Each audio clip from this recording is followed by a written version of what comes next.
Shalom dan salam sejahtera. Bertemu sekali lagi kita dalam ibadah dalam talian bagi pelayanan bahasa Malaysia Gereja Metodis. Jemaat Tuhan, sila siapkan pribadi dan hati anda bagi doa senyap dan pengakuan dosa.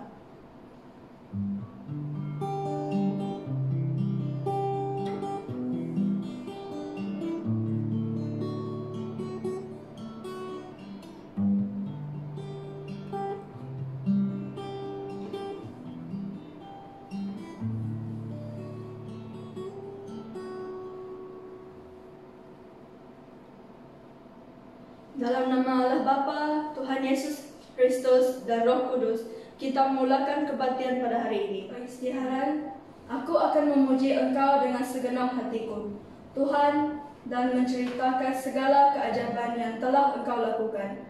Aku akan menyanyi dengan riang kerana Engkau dan menyanyikan pujian kepadamu yang maha tinggi. Saat ini mari kita memuji dan memuliakan Tuhan dengan mengangkat pujian Sungguh Ku Bangga Bapa.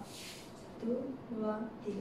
Sungguh ku bangga Bapa, punya Allah seperti Engkau.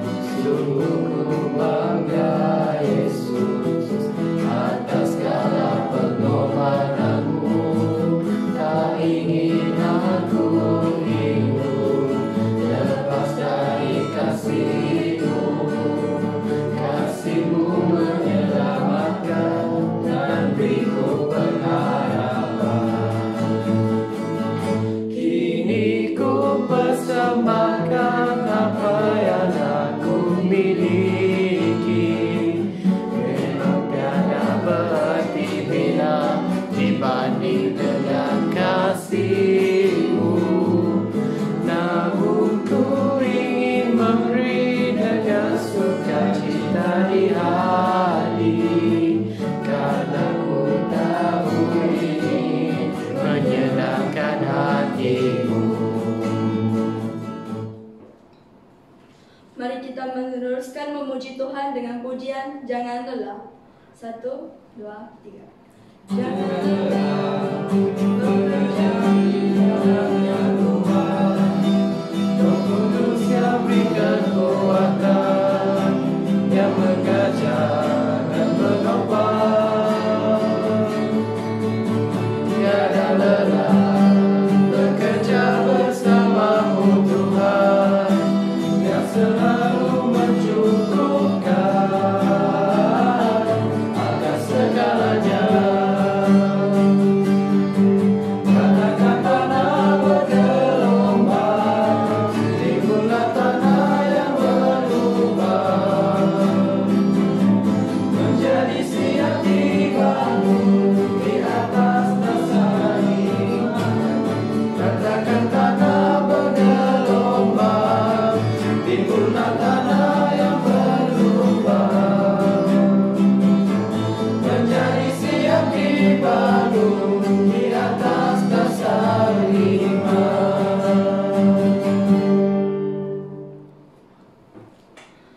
Seterusnya, mari kita menyiapkan hati kita untuk menyembah Tuhan dengan pujian, nyanyi dan bersorak.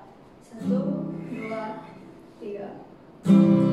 Yesusku, penyelamatku, tiada yang seperti Engkau. Setiap hari ku memuji keajaiban kasih-Mu.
di syurga, kami bersyukur kerana dapat bersama dan belajar firman-Mu. Kami berdoa agar Roh-Mu sentiasa memimpin kami setiap hari. Kami memohon Tuhan, ampunilah kami atas segala pelanggaran yang telah kami lakukan secara sengaja atau tanpa kami sedar, dan kuduskanlah kehidupan kami agar kami layak menerima kebenaran firman-Mu. Tuhan, urapilah hamba-Mu Cikgu Jeffrey agar firman yang disampaikan dan diterangkan olehnya tidak berlalu begitu sahaja dalam kehidupan kami. Biarlah firman-Mu boleh mengubah setiap hati kami untuk lebih taat dan setia kepada-Mu. Terima kasih Bapa, Engkau mendengarkan doa kami. Dalam nama Tuhan Yesus Kristus kami berdoa. Amin. Jemaat Tuhan, mari kita meresponi kesyukuran dengan wang persembahan dan menyanyikan lagu dengan hati bersyukur. 1, 2, 3.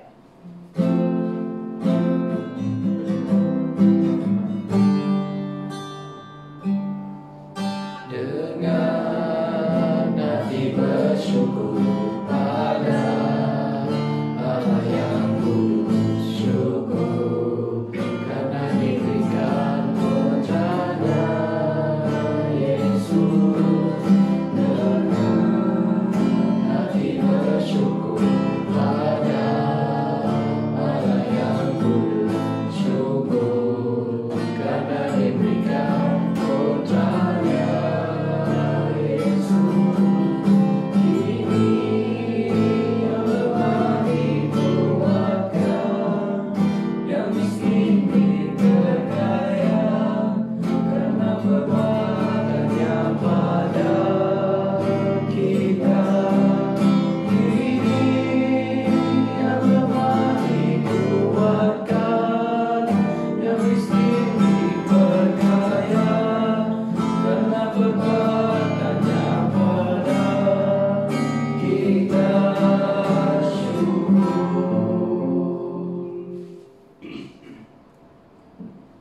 Jemaat Tuhan, sila berdiri dan menyanyikan lagu doxology.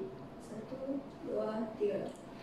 Puji Allah Bapa Putra, puji Allah Roh Kudus, ketiganya yang esa. Oh, sama sumber berkat. Amin. Pembacaan teks firman diambil dari Injil Lukas bab 5 ayat 1 hingga 11. Pada suatu waktu sedang Yesus berdiri di pantai Taseh Genesaret, orang ramai berasa-asa hendak mendengar berita daripada Allah. Yesus nampak 2 buah perahu di pantai itu, tetapi nelayan sudah meninggalkan perahu dan sedang mencuci jala. Yesus menaiki salah sebuah perahu itu, yaitu perahu Simon. Lalu dia menyuruh Simon menolak perahu itu sedikit jauh dari pantai. Yesus duduk di perahu itu, lalu mengajar orang ramai. Setelah selesai mengajar, dia berkata kepada Simon, "Dayunglah perahu ke tempat yang dalam, lalu tebalkanlah jala untuk menangkap ikan." "Guru," jawab Simon, "sepanjang malam kami berjerit, tetapi tidak menangkap apa-apa pun. Tetapi kerana guru yang menyuruh, baiklah, saya akan menebarkan jala." Mereka menebarkan jala, lalu mendapat sedemikian banyak ikan sehingga jala itu hampir koyak. Oleh itu, mereka minta pertolongan rakan-rakan di perahu lain. Mereka memenuhi kedua-dua buah perahu itu dengan ikan sehingga perahu hampir tenggelam. Apabila Simon nampak apa yang telah berlaku, dia berlutut di hadapan Yesus sambil berkata, "Tinggalkanlah aku ya Tuhan, aku orang berdosa." Simon dan semua orang yang bersama-sama dia kagum melihat banyaknya ikan yang dijala oleh mereka.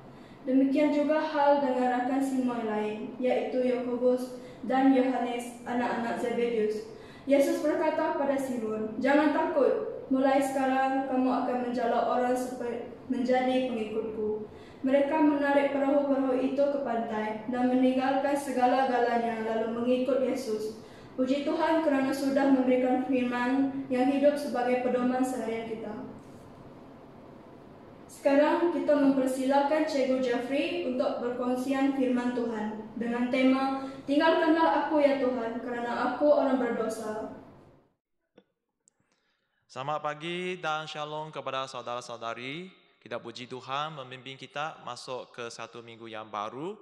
Jadi sebelum kita mendengar ataupun mengikut sesi khotbah pada pagi ini, jadi marilah kita sama-sama kita berdoa dan menyediakan hati diri sendiri untuk belajar firman Tuhan. Bapa yang dikasihi, terima kasih Engkau membimbing kami untuk mengetahui ibadat pada pagi ini. Kami berdoa minta darah Tuhan Yesus menyucikan dosa yang kami lakukan pada minggu yang lepas. Dan kami berdoa semoga Roh Kudus membantu kami untuk menyediakan jiwa dan hati kami untuk memahami firman-Mu. Kami berdoa kiranya Tuhan membimbing iman kami berdasarkan firman-Mu, supaya hidup kami dapat mengenang hati-Mu dan menjadikan anak Tuhan yang sedia dan hormat kepada Engkau. Puji Tuhan, Engkau mendengar doa kami, dalam nama Yesus Kristus kami berdoa. Amin. Saudara-saudari, yang tema hari ini ialah Tinggalkanlah aku ya Tuhan, kerana aku orang berdosa. Jadi tema ini diambil dari buku Lukas bab 5 ayat 8. Dan ini adalah satu ayat yang dikatakan oleh Simon. Jadi mengapa Simon berkata demikian? Mari kita bersama-sama membaca buku Lukas bab 5 ayat 1 hingga 11. Jadi kita sama-sama membaca ayat 1 hingga 11 dari bab 5. Jadi ayat yang pertama, pada suatu hari, pada suatu waktu, sedang Yesus berdiri di pantai Tasik Genesaret. Orang ramai berasak-asak hendak mendengar berita daripada Allah. Yesus nampak dua buah perahu di pantai itu, tetapi nelayan sudah meninggalkan perahu dan sedang mencuci jala. Ayat yang ketiga, Yesus menaiki salah satu perahu itu, iaitu perahu Simon. Lalu dia menyuruh Simon menolak perahu itu sedikit jauh dari pantai. Yesus duduk di perahu itu lalu mengajar orang ramai. Setelah selesai mengajar, dia berkata kepada Simon, "Dayuhlah perahu ke tempat yang dalam, lalu terbangkanlah jalan untuk menangkap ikan." Guru menjawab Simon, "Sepanjang malam kami berjerit tetapi tidak menangkap apa-apa pun. Tetapi kerana guru yang menyuruh, baiklah, saya akan menebarkan jala." Mereka menebarkan jala, lalu mentapak sedemikian banyak ikan, sehingga jala itu hampir koyak. Oleh itu, mereka minta pertolongan rakan-rakan di perahu lain. Mereka memenuhi kedua-dua buah perahu itu dengan ikan sehingga perahu hampir tenggelam. Apabila Simon nampak apa yang berlaku, dia berlutut di hadapan Yesus sambil berkata, "Tinggalkanlah aku ya Tuhan, aku orang berdosa." Simon dan semua orang yang bersama-sama dia kagum melihat banyaknya ikan yang dijala oleh mereka.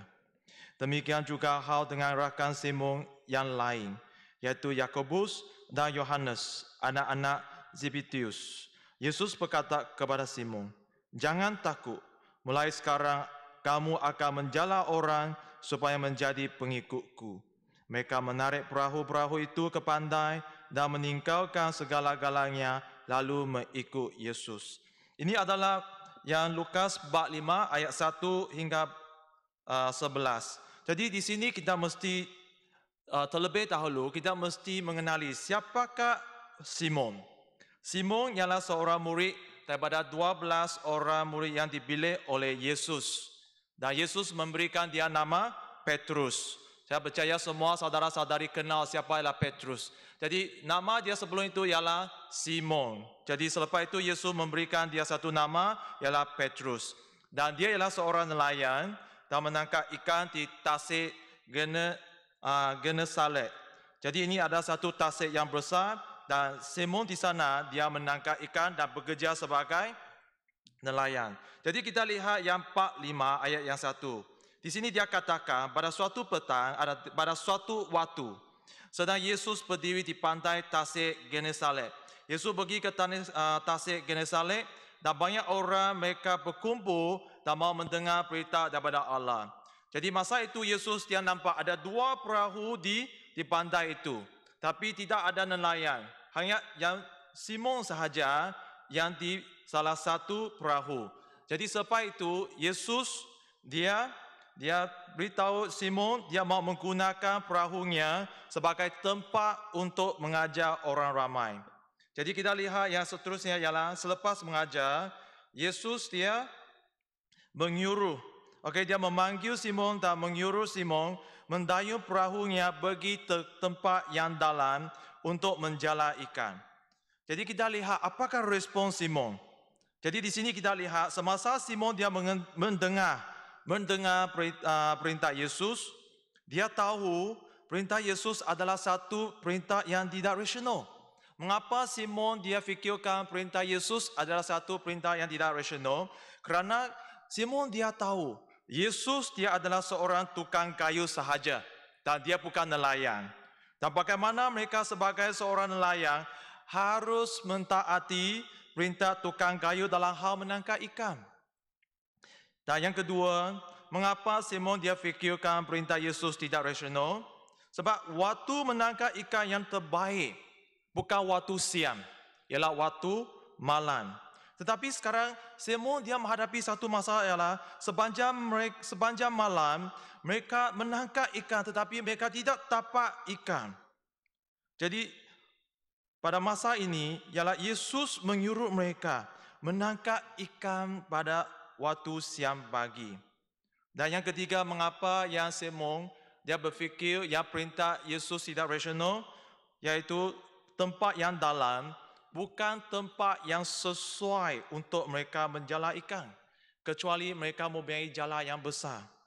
Kita lihat sini, kita lihat ayat yang seterusnya, ayat yang kelima. Bagaimana Simon menjawab Yesus Kristus? Walaupun dia tahu perintah Yesus Kristus tidak rasional, tapi dalam hati dia katakan, jadi dia memberitahu Yesus Kristus, walaupun perintah dia tidak rasional, tetapi Simon dia masih mengikut perintah Yesus. Walaupun dalam hati Simon dia sudah mempunyai kesimpulan bahawa mereka tidak akan mendapat hasil. Jadi kita lihat dalam ayat yang ke-6. Kita lihat ayat yang ke-6. Kita lihat ketaatan Simon ini menyebabkan satu mukjizat yang berlaku. Apakah mukjizat itu? Kita lihat ayat yang ke-6. Mereka menebakkan jala, lalu mereka mendapat sedemikian banyak ikan sehingga jala itu hampir goyak. Jadi ini adalah mukjizat yang dialami oleh Simon selepas dia taat kepada perintah Yesus Kristus. Jadi ini adalah mukjizat yang terjadi. Jadi apa yang berlaku seterusnya? Ikan itu terlalu banyak sehingga Simon dia memanggil perahu-perahu lain datang untuk membantu mereka. Tapi selepas itu mereka nampak perahu-perahu mereka dipenuhi oleh ikan sehingga yang perahu itu hampir tenggelam. Jadi saudara-saudari, pagi ini kita nak lihat, kita nak fikirkan apakah impak daripada mukjizat itu kepada Simon. Kita lihat ayat yang ke-8. Kita tahu apakah impak yang mukjizat ini kepada Simon. Kita lihat ada dua impak yang kepada Simon. Yang pertama ialah Simon dia mengendari ketuhanan Yesus Kristus. Kita lihat ayat yang ke-8. Apa yang Simon dia katakan? Apabila Simon dia nampak apa yang telah berlaku, dia berlutut di hadapan Yesus sambil berkata, "Tinggalkanlah aku, ya Tuhan. Aku orang berdosa." Jadi di sini kita lihat melalui mukjizat ini, Simon dia mengendari Yesus Kristus ini bukan sebagai manusia yang biasa saja. Kita lihat yang ayat yang ke-5 tadi. Simon pada permulaannya dia memanggil Yesus ialah guru. Jadi guru ini dalam bahasa Yunani ialah epistata. Maksud dia ialah pengawas. Seorang yang mempunyai kuasa untuk mengawasi orang. Jadi maksud dia ialah Yesus Kristus hanya seorang yang berkuasa sahaja bagi Simon pada masa itu. Tapi kita lihat selepas terjadinya mukjizat ini, Simon dia menyebut Yesus sebagai sebutan Tuhan. Saudara-saudari, yang sebutan Tuhan ini dalam bahasa Ibrani ialah Yahweh, ada Jehovah. Maksud dia ialah Tuhan. Kita nampak perubahan sebutan ini menunjukkan mukjizat yang dilakukan oleh Yesus telah mengedarkan Simon bahawa Yesus bukan guru sahaja. Tapi pada masa itu, pada saat itu, Simon dia mengendari bahawa Yesus ialah Tuhan. Dia ialah Allah. Oleh itu dia katakan, "Oh Tuhan, tinggalkanlah aku." Jadi di sini kita lihat impak yang kedua bagi Simon selepas terjadi mukjizat itu, ialah Simon dia mengendari kesucian Yesus dan dia mengakui dosa diri sendiri. Kita lihat Lukas 45 sekali lagi. Kita lihat ayat yang ke-8. Simon dia berkata, "Tinggallah aku ya Tuhan, kerana aku orang yang berdosa." Kita lihat yang 3 perkataan yang terakhir itu. Aku orang yang berdosa. Mengapa Simon dia berkata demikian? Kerana pada saat itu Simon dia sedar bahawa Yesus adalah Allah secara automatik.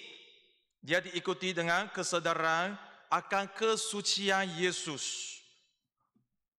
Tuhan ialah suci dan Tuhan pastilah suci, saudara-saudari. Ini menyebabkan Simon dia mengendari keadaan diri sendiri semasa dia berhadapan di Tuhan yang Maha Suci. Jadi di depan Tuhan yang Maha Suci, Simon dia merasa diri sendiri seorang yang kotor dan berdosa. Dan sehingga dia rasa dia tidak ada kelayakan berada bersama dengan Yesus. Saudara-saudari, oleh itu Simon dia berasa takut akan Yesus. Kerana dia takut kesucian Yesus akan memusnahkan dia kerana dia adalah seorang yang berdosa.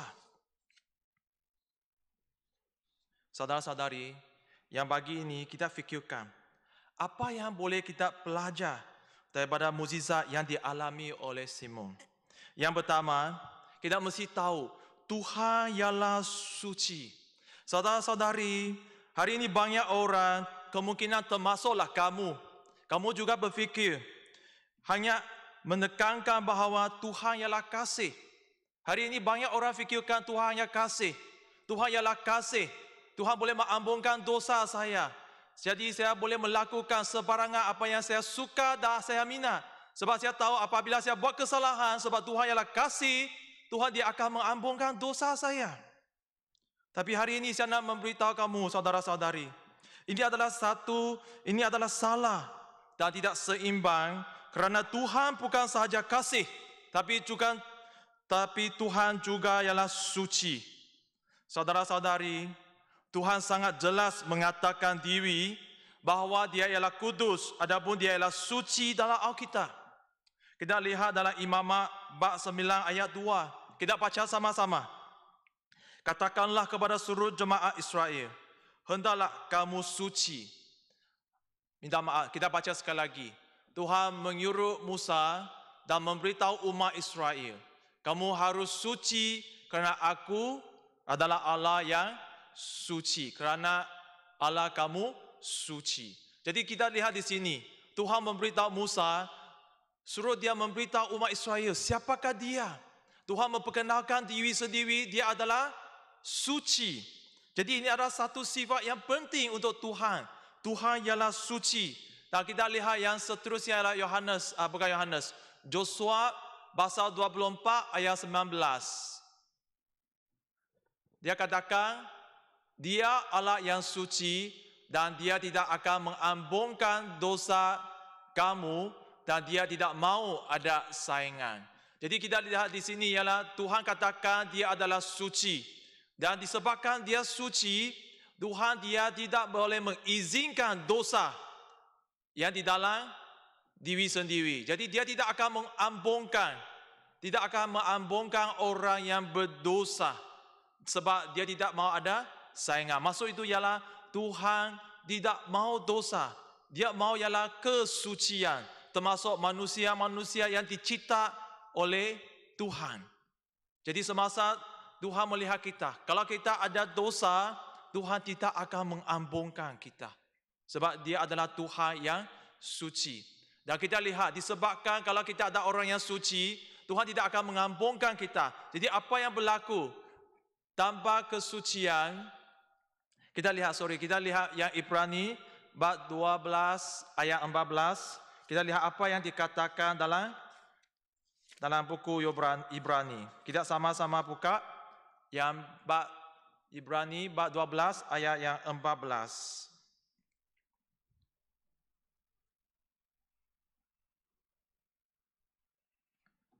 Kerana tidak seorang pun akan melihat Tuhan jika tidak hidup seperti itu. Kita lihat, kalau kita adalah seorang yang ada dosa, jadi sebab Tuhan adalah suci, jadi tidak ada seorang pun dia dapat melihat Tuhan tanpa kesucian. Jadi tidak ada manusia dapat melihat Tuhan. Maksud ini ialah kalau kita hari ini tidak ada dosa, jadi apa yang akan terjadi ialah kita akan mati di depan Tuhan. Dan termasuk juga kita lihat dalam Keluaran bab 33 dan 33 ayat yang 20. Sama juga dia katakan, tidak ada orang boleh hidup kalau kita ada seorang yang berdosa. Jadi itulah yang menyebabkan Simon waktu dia berhadapan dengan Yesus Kristus, dia ada perasaan takut. Sebab dia tahu kesucian Tuhan ini boleh menghukum dia sebagai orang yang berdosa sehingga dia mati di depan Tuhan. Jadi saudara-saudari, hari ini kita sendiri fikirkan. Kita fikirkan, adakah kamu mengetahui Tuhan ialah suci dan kesucian dia begitu tinggi? Adakah anda takut akan kesucian Tuhan? Jadi saudara-saudari, yang pagi ini saya menjemput saudara-saudari, kita jangan berfikir, jangan hanya menekankan Tuhan ialah kasih sahaja. Saya menjemput saudara-saudari, setiap kali kita berhadapan dengan Tuhan, kita mesti ingat, Tuhan bukan sahaja dia ialah kasih, tapi dia adalah suci. Kita mesti tahu, betul Tuhan ialah kasih, tapi kasih dia mempunyai kesucian. Jadi kasih Tuhan itu bukan maksud dia memanja kita, membenarkan kita, melakukan apa yang kita mahu sahaja. Tapi yang kasih ini mempunyai pantasan. Yang kasih dia tidak akan melanggar dengan kesucian dia. Oleh itu saudara-saudari, kita mesti ingat. Jadi setiap kali kita melakukan sesuatu, kita mesti sentiasa fikirkan kesucian Tuhan.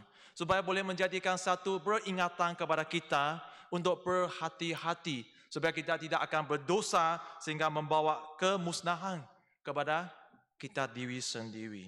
Jadi perkara yang kedua, apa yang kita boleh belajar ialah kita adalah orang yang berdosa. Oleh sebab Tuhan ialah kudus, jadi orang yang semakin dekat dengan Tuhan, dia akan semakin perasa diri sendiri ialah orang yang berdosa dan banyak kekurangan. Kita lihat apa yang dikatakan oleh Isaiah. Semasa dia melihat kemuliaan Tuhan, dia katakan, aku binasa kerana takut seorang yang najis bibir dan aku tinggal di tengah-tengah bangsa yang najis bibir. Semasa Nabi Isaiah, dia melihat kemuliaan Tuhan. Semasa dia berbanding diri dengan kemuliaan Tuhan, dia mempunyai satu kesadaran bahawa aku ni ada orang yang banyak berdosa. Dia tahu dia bukan seorang yang sempurna. Jadi dia takut di depan Tuhan. Jadi hari ini, saudara-saudari, saya nak tanya, adakah kamu betul-betul memahami, mengetahui keadaan diri sendiri? Adakah kamu mengakui diri sendiri adalah seorang yang berdosa? Hari ini kita nampak kita ada banyak kekurangan. Saya masih ingat yang kali pertama semasa saya percaya kepada Yesus Kristus. Ya, kekurangan ataupun dosa yang pertama yang saya sedar ialah cara percakapan saya. Sebab dulu saya sebelum percaya kepada Yesus Kristus, saya suka bercakap kasar. Semasa main bola kelanjang, kalau saya tidak puas hati, saya akan keluarkan kata kasar. Dalam kelas, kalau saya marah, saya akan keluarkan kata kasar. Tapi pada masa itu, saya tidak rasa itu sebagai satu dosa. Saya macam satu percakapan yang biasa dengan kawan saya. Tapi semasa saya percaya kepada Yesus Kristus, di bawah sinaran cahaya Tuhan, saya sedar ini adalah satu dosa. Sebab saya tahu mulut saya tidak boleh bercakap, tidak boleh keluarkan kata-kata yang tidak boleh memuliakan Yesus Kristus, tidak memuliakan Tuhan. Hati saya rasa sedih sebab saya tahu saya sudah berdosa. Dan yang kedua, semasa saya semakin mendekati Tuhan, apakah yang kekurangan ataupun dosa yang sedari? Saya tahu saya adalah seorang yang tidak ada kasih dalam hati. Saya adalah seorang yang mementingkan diri sendiri. Saya adalah seorang yang selfish dalam bahasa Inggeris. Tapi apakah pengajaran Yesus Kristus? Dia katakan kita mesti mengasihi orang lain. Tapi saya tahu, ini adalah kekurangan saya. Dulu saya fikirkan, hidup ini hanya untuk diri sendiri cukup. Mengapa saya nak bertulikan? Mengapa saya nak mengambil kira, mengambil berat keperluan orang lain? Tapi dalam Alkitab kita lihat, Yesus Kristus, dia mengkorbankan diri sendiri. Sehingga dia mati di kayu salib. Dan memberikan hidupnya kepada orang yang dia pilih. Supaya mereka boleh tapakkan pengelamatannya dan menjadi anak Tuhan. Semakin saya mengenali Yesus Kristus, saya nampak itu adalah kekurangan saya. Saya tidak ada kelayakan menjadi anak dia. Saudara-saudari, hari ini, apa yang kamu fikirkan terhadap diri sendiri? Saudara-saudari, saya beritahu kamu, hari ini kalau kamu fikirkan kamu tidak berdosa, kamu fikirkan kamu hebat, kamu fikirkan kamu ialah seorang yang sempurna, saya beritahu kamu, kemungkinan kamu adalah orang yang jauh daripada Tuhan. Oleh itu, jadi itulah sebab kamu tidak akan merasai bahawa diri sendiri ialah orang yang berdosa. Sebab orang yang semakin dengan Tuhan, dia akan lihat kesucian Yesus Kristus, dia akan melihat kesucian Tuhan, dia akan tahu dia bukan orang yang sempurna. Sebab dia bukan berbanding diri sendiri dengan dunia, dengan orang lain. Sebab dia membandingkan diri sendiri dengan Tuhan yang Maha Suci. Saudara-saudari, hari ini kita kalau di dalam bilik yang gelap, kita tidak akan nampak kekurangan diri sendiri. Sebab tidak ada cahaya. Apakah bentuk, apakah rubah wajah kita, kita tidak boleh nampak dengan jelas. Tetapi semakin terang cahaya itu dalam bilik, kita akan semakin jelas melihat keadaan diri sendiri.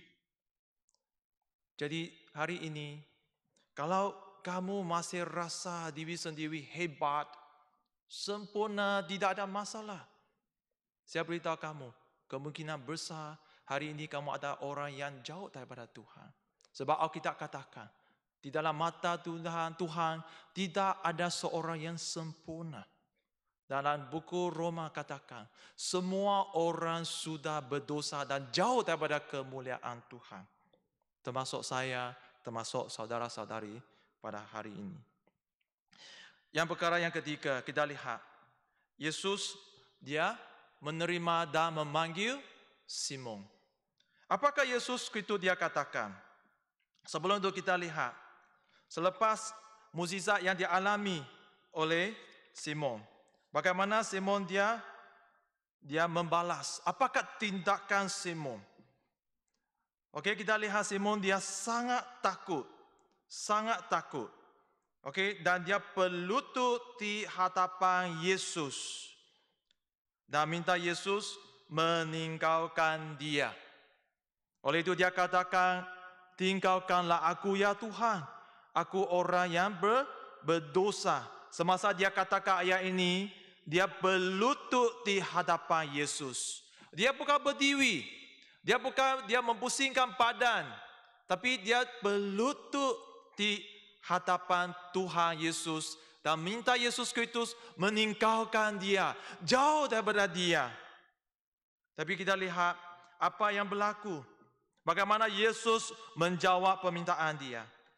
Kita lihat Yesus tidak menuruti permintaan Simon. Jadi dalam ayat yang 10 kita lihat Yesus dia berkata kepada Simon, jangan takut, mulai sekarang engkau akan menjala manusia. Saudara-saudari, saya beritahu kamu, sebenarnya Yesus, dia mempunyai hak ataupun kuasa untuk mengusir ataupun menjatuhkan hukuman kepada manusia yang berdosa. Menjatuhkan hukuman kepada Simon yang berdosa. Tetapi kita lihat, Yesus tidak melakukan hal itu. Sebaliknya, apa yang Yesus Kristus dia lakukan? Dia menenangkan hati Simon. Dan dia menerima dan dia memanggil Simon. Dan kita sekarang fikirkan, Yesus mengapa dia berkata demikian?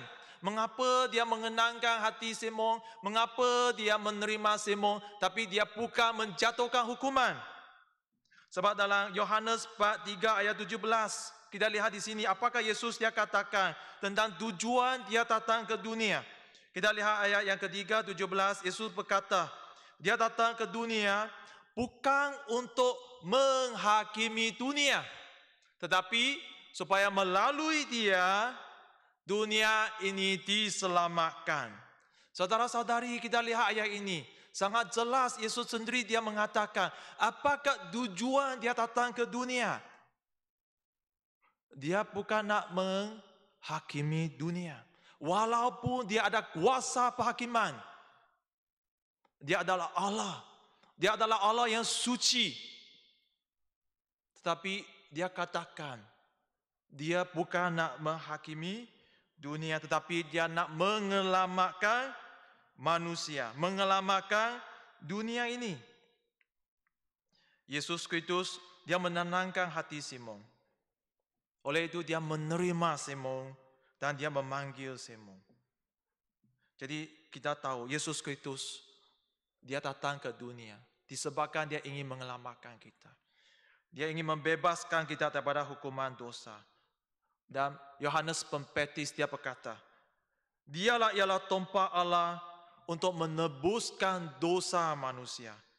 Yesus Kristus datang ke dunia, dia nak mengkorbankan diri sendiri, menjadikan korban di kayu salib, menjadikan tumpah Allah yang untuk dikorbankan kepada Tuhan Allah untuk menebuskan dosa manusia, supaya manusia boleh bebas daripada hukuman dosa. Dan darah Yesus Kristus menyucikan dosa kita. Saudara-saudari, hari ini kalau kamu belum percaya kepada Yesus Kristus, hari ini kalau kamu masih fikirkan diri sendiri orang yang berdosa, aku menjemput anda percayalah Yesus Kristus. Yesus Kristus sahaja boleh menebuskan dosamu, boleh menyucikanmu, boleh membebaskanmu daripada hukuman dosa. Jadi saudara-saudari, kita lihat Simon dia berlutut dan dia mengakui dosa diri sendiri. Tuhan tidak menghukum dia. Hari ini kalau kita fikirkan kita orang yang berdosa, janganlah kita takut. Janganlah kita nak sembunyi daripada Tuhan. Janganlah kita fikirkan, Tuhan, aku tak sempurna, aku orang yang dosa, aku adalah orang yang kotor. Saya tidak mau berhadapan denganmu seperti apa yang dikatakan oleh Simon. Semua ini yang kita fikirkan adalah salah. Jangan kita kira Tuhan tidak boleh mengasihi kita disebabkan kita adalah orang yang berdosa. Dan sehingga kita takut berhadapan dengan Tuhan. Sebelum itu saya pun fikir demikian. Sebelum saya kenal, betul-betul kenal Tuhan. Setiap kali saya berdosa, saya pun takut. Sehingga saya tidak mau datang ke gereja. Saya takut ikut ibadat. Saya takut melayani Tuhan. Sebab saya semasa ikut ibadat, saya lihat Tuhan yang Maha Suci. Hati saya teringat apakah dosa-dosa yang saya lakukan. Saya rasa malu. Dalam hati saya ada satu percakapan sentiasa katakan kepada aku, kamu ini orang yang tidak sempurna, mengapa datang ke gereja? Tuhan tidak akan mengasihi kamu. Kamu orang yang berdosa tidak sempurna. Kamu tidak ada kelayakan datang di sini. Banyak percakapan yang tidak betul mempengaruhi pemikiran saya. Tapi puji Tuhan, semakin saya kenal Tuhan, Tuhan bukan sahaja dia suci, tapi dia juga ialah kasih. Ya saudara-saudari, kita jangan terjatuh dalam perbohongan iblis. Iblis suka kita jauh daripada Tuhan. Semasa dia lihat kita berdosa, dia akan memburukkan yang pemikiran kita. Dia akan sentiasa mengkutuk kamu. Kamu ni orang yang berdosa, tidak bagus, tidak layak. Tuhan tidak akan sayang kamu. Tapi hari ini saya memberitahu kamu, buang nak pemikiran ini. Sebab ini bukan yang pengajaran daripada Yesus Kristus. Kita lihat apa yang Yesus Kristus lakukan kepada Simon semasa dia bertaubat dan mengakui dosa diri sendiri. Tuhan mengampunkan dia dan menerima dia tanpa sebarangan teguran, tanpa kemarahan, tapi dengan kasih Yesus Kristus menerimakan dia.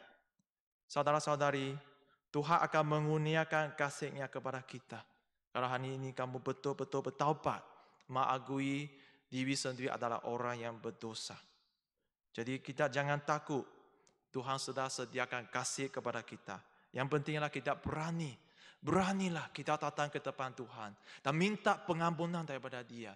Minta Tuhan menerima kita supaya kita boleh hidup di dalam kasih Dia dan kita boleh jauh daripada dosa dan jauh daripada penipuan iblis dan hubungan kita boleh sekali lagi berbaik semula dengan Tuhan Allah dan kita boleh menikmati hidup yang berkelimpahan daripada Tuhan. Yang keempat, kita lihat apa yang kita boleh belajar. Kita lihat Simon mereka meninggalkan segalanya dan mengikut Yesus dan mula pergi menjala manusia. Selepas Simon dan kawan-kawannya, dia mengendari bahawa Yesus ialah Allah, mereka terus menjawab panggilan Yesus. Kita lihat ayat yang seterusnya. Kita lihat ayat yang 11. Apa yang mereka lakukan? Dalam ayat yang 11 mereka katakan, di sini mereka katakan, mereka menarik perahu-perahu itu ke bandar dan meninggalkan segala-galanya lalu mengikut Yesus. Mereka melihat, mereka tahu penerimaan Yesus Kristus. Mereka tahu pengampunan Yesus Kristus. Oleh itu, mereka menjawab panggilan Yesus dan meninggalkan segalanya mengikut Yesus. Saudara-saudari, orang yang betul-betul mengenali Yesus, dia akan sudi meninggalkan segalanya untuk mengikut Yesus. Hidup untuk Yesus. Kita lihat Matius bab 13 ayat 45 hingga 46. Apabila Allah memerintah, keadaannya seperti ini. Seorang saudagar dia mencari mutiara yang sangat berharga. Apabila dia menemui seputir mutiara yang sangat berharga, dia menjual segala miliknya, lalu membeli mutiara itu. Kerana bagi dia, mengapa mutiara itu sehingga dia sanggup menjual segala miliknya? Sebab dia tahu mutiara ini bernilai, paling bernilai, paling berharga daripada segala yang dia miliki. Sehingga dia sanggup, dia menjual segala-galanya. Jadi yang kita lihat seterusnya, apa yang dikatakan oleh Paulus dalam Filipi pasal 3 ayat 8. Paulus dia katakan, bukan sahaja hal-hal itu aku angkat merugikan, tapi semua hal lain yang biasa aku lakukan, sekarang aku angkat merugikan. Dengan demikian aku mentapak apa yang jauh lebih menguntungkan, yaitu mengenal Kristus Yesus sebagai Tuhanku. Kerana Kristus, aku telah meninggalkan segala perkara yang biasa aku lakukan. Aku menganggap semua itu sebagai sampah sahaja, supaya aku boleh mentapakkan Kristus dan bersatu dengan Kristus. Kita lihat Petrus sebelum itu adalah seorang yang sentiasa menganiaya Kristian. Tapi selepas dia bertemu dengan Yesus Kristus, dia tidak buat hal itu lagi. Dan dia katakan apa? Segala hal-hal dia angkat rugi. Dan semua hal lain yang biasa dia lakukan, sekarang dia angkat rugi dan dia mentapakkan apa yang jauh lebih menguntungkan, yaitu mengenal Yesus Kristus. Sehingga selepas dia mengenal Yesus Kristus, segala yang dia miliki, yang dia lakukan, dia angkat sebagai sampah sahaja. Saudara-saudari, saya percaya semakin kita mendekati Yesus Kristus, kita tahu Yesus Kristus dia lebih daripada segala-galanya. Dia adalah paling bernilai. Dan sehingga dia layak untuk kita melepaskan segala-galanya untuk kita mengikut dia. Dan saudara-saudari, kita hari ini kita lihat Petrus, Simon, dia dengan kawan-kawan dia boleh melepaskan segala-galanya untuk mengikut Yesus Kristus. Hari ini kita pun boleh. Dengan syarat ialah kita mesti mengenali Yesus Kristus. Kita jangan hanya dalam pemikiran saja ataupun pada setiap minggu kita datang ke gereja untuk mendengar perkhotbahan pastor-pastor sahaja. Kita mesti ada masa untuk diri sendiri. mengkajikan firman Tuhan dengan usaha diri sendiri. Kita mesti ada masa untuk berdoa kepada Tuhan. Jadi dengan cara yang kita lakukan, ini adalah saluran berkat yang disediakan oleh Tuhan untuk membantu kita mengenali Dia. Jadi saudara-saudari, saya ingin menjemput Anda. Jangan malas lagi. Tuhan Yesus Kristus begitu indah, begitu baik, sehingga Dia begitu mulia dan membantu kita boleh melepaskan segala-galanya untuk mengikut Dia. Saudara-saudari, apa yang kamu tunggukan? Apa yang kamu nak tunggukan? Adakah kita ingin melepaskan peluang yang baik ini sehingga selepas itu kita kesal selama-lamanya? Saudara-saudari, kita mesti membantu diri sendiri. Jangan malas lagi. Jangan kita yang mainkan masa untuk hal-hal yang tak penting dan tidak ada kaitan dan tidak akan menguntungkan untuk hidup kekal dan sejati. Kita mesti ada satu pandangan yang jauh. Kita mesti nampak Yesus Kristus Dia adalah Tuhan. Kita ada anak Dia. Kita mau mengikut Dia. Seperti apa yang dilakukan oleh Simon dan kawan-kawannya. Mungkin orang lain akan ketawa kamu. Kamu bodoh. Kamu membuat satu hal yang rugi. Mengapa tidak menikmati keseronokan di dunia ini? Tapi saya percaya, hari ini kalau kamu sudah nampak kebaikan Yesus Kristus, kepentingan Yesus Kristus, nampak nilai Yesus Kristus, kamu tahu macam mana menjawab soalan Dia. Kamu tidak akan bergaduh dengan Dia. Saya percaya dengan kesabaran dalam hati kamu, kamu akan jawab Dia dengan baik. Sebab Yesus Kristus adalah segala-galanya dalam hidup saya. Saudara-saudari, yang bagi ini saya berharap melalui apa yang kita baca dalam Lukas bab 5 ayat 1 hingga 11 mengingatkan kita. Hari ini adalah pembangunan iman. Macam mana kita nak membangunkan iman?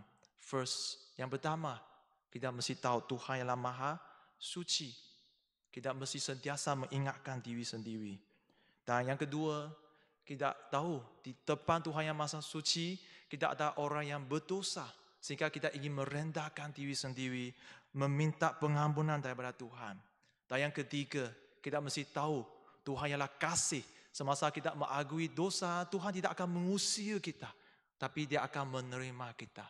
Dan memanggil kita sama-sama bertugas untuk Dia. Saudara-saudari, mari kita sama-sama berdoa untuk yang khotbah pada pagi ini. Yang Tuhan Bapa di syurga, kami mengucap syukur. Engkau begitu mengasihi kami. Sehingga kami boleh melalui cerita Simon, kami lihat bagaimana Tuhan meresponi kepada orang yang betul-betul mengakui dosa diri sendiri. Tuhan, Engkau tidak akan menghina kami. Engkau tidak akan marah kami. Engkau tidak akan mengusirkan kami. Tapi Engkau akan membuka tangan dan memberitahu kami, jangan takut. Oleh itu, yang hari ini, saudara-saudari yang belum percaya kepada Yesus Kristus, di sini saya menjemput Anda. Menjemput Anda membuka hatimu, mendengar suara Yesus Kristus, dan ingin memberitahu Yesus Kristus, aku ingin percaya kepada Engkau. Aku ingin menjemput Engkau sebagai juru selamat dalam hidup saya, supaya aku boleh bebas daripada pelenggu dosa, bebas daripada hukuman dosa. Dan saya ingin melalui Yesus Kristus, saya boleh membina hubungan baik dengan Tuhan Allah. Saya boleh mendapatkan hidup kekal dan sejati. Hari ini yang sudah lama menjadi Kristian, kalau kamu rasa diri sendiri sempurna, saya menjemput Anda supaya di depan Tuhan, kami sama-sama sekali lagi ingin merendahkan diri sendiri. Kami tahu kami bukan orang yang sempurna. Kami masih ada banyak kelemahan. Kami berdoa, minta Tuhan melalui firman Dia sentiasa menerangkan hati kami. Supaya kami tahu apa yang kami perlu baiki, apa yang perlu kami pelajari. Sehingga kami boleh menjadikan kemuliaan Engkau di dalam dunia ini. Jadikan cahaya dan garam di dunia ini untuk mempengaruhi dunia ini dan menjadikan berkat kepada orang lain.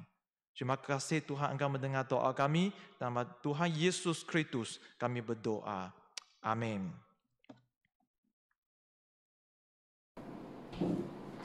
Jemaat Tuhan, sila berdiri semua. Mari kita melafazkan asas kepercayaan kita dalam pengakuan iman rasuli untuk meneguhkan kepercayaan kita dalam iman. 1, 2, 3. Aku percaya kepada Allah, Bapa yang Maha Kuasa, Pencipta langit dan bumi, dan kepada Yesus Kristus, anaknya yang tunggal Tuhan kita, yang dikandung daripada Roh Kudus, lahir dari anak darah Maria, yang menderita sengsara di bawah pemerintahan Pontius Pilatus, disalibkan, mati dan dikuburkan, turun ke dalam kerajaan maut. Pada hari yang ketiga, bangkit pula dari antara orang mati, naik ke surga, duduk di sebelah kanan Allah, Bapa yang Maha Kuasa, dan dari sana Ia akan datang untuk menghakimi orang yang hidup dan mati. Aku percaya kepada Roh Kudus, gereja yang kudus sanam, persekutuan orang kudus, pengampunan dosa, kebangkitan tubuh, dan hidup yang kekal. Amin. Selanjutnya, mari kita menyanyikan lagu pengutusan Bapa yang Kekal. 1, 2, 3.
Shalom jemaat Tuhan, mari kita menerima berkat daripada Tuhan. Saya memimpin kita dalam doa berkat. Mari kita berdoa. Allah Bapa kami yang bertata di dalam kerajaan syurga, pada saya Tuhan, kami bersyukur kerana pada hari ini kami sudah mendengar firman Tuhan, kami sudah memuji Tuhan dengan puji-pujian, dan kami sampai kepada penghujung ibadah kami pada hari ini. Kiranya kami terus berkomitmen mengikuti Tuhan dari sekarang sampai selama-lamanya. Kiranya kasih daripada Allah Bapa, persekutuan daripada Yesus Kristus, dan penyertaan Roh Kudus menyertai kita dari sekarang sampai selama-lamanya. Amin. Amin. Amin. Amin.